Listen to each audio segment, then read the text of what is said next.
పశ్చిమ గోదావరి జిల్లా Mogalthur police station పరిధిలో గంజాయి తరలిస్తున్న నలుగురు యువకుల్ని పోలీసులు అరెస్ట్ చేశారు.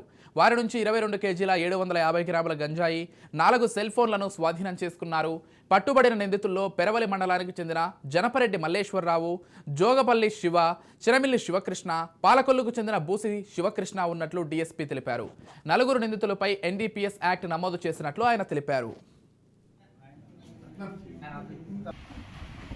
ఎస్ఐ గారికి రాబడిన సమాచారం మేరకు మన నేషనల్ హైవే పక్కన మొగల్తూరు పరిధిలో నక్కావారిపాలెం వడయార్పేట ఆ దారిలో ఉండే ఏటికుంత దగ్గర ఉండేటువంటి ఖాళీ ప్రదేశంలో ఒక నలుగురు వ్యక్తులు కొంత గంజాయిని పెట్టుకొని వాళ్ళు కొలుసుకుంటూ ఉంటే రాబడిన సమాచారం మేరకు ఎస్ఐ గారు తన సిబ్బందితో దాడి చేసి నలుగురిని పట్టుకోవడమైంది.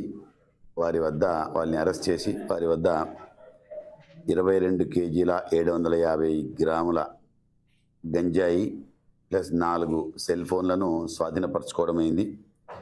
దీంట్లో నలుగురు ముద్దాయిల్లో ముగ్గురు ముద్దాయిలు పెరవలి మండలం వాళ్ళు, ఒక ముద్దాయి వచ్చేసి పాలకొల్లు టౌన్.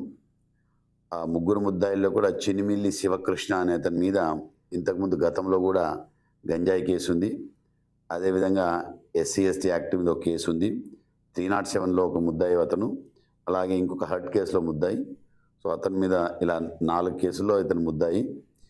వీళ్ళు ఇవి తీసుకొని పంచుకుందామని, డిస్ట్రిబ్యూట్ చేసుకుందామని ఖాళీ ప్రదేశంలో ఉంటే మా ఎస్ఐ గారికి రాబడిన సమాచారం మీద పోయి దాడి చేసి అరెస్ట్ చేయడం జరిగింది.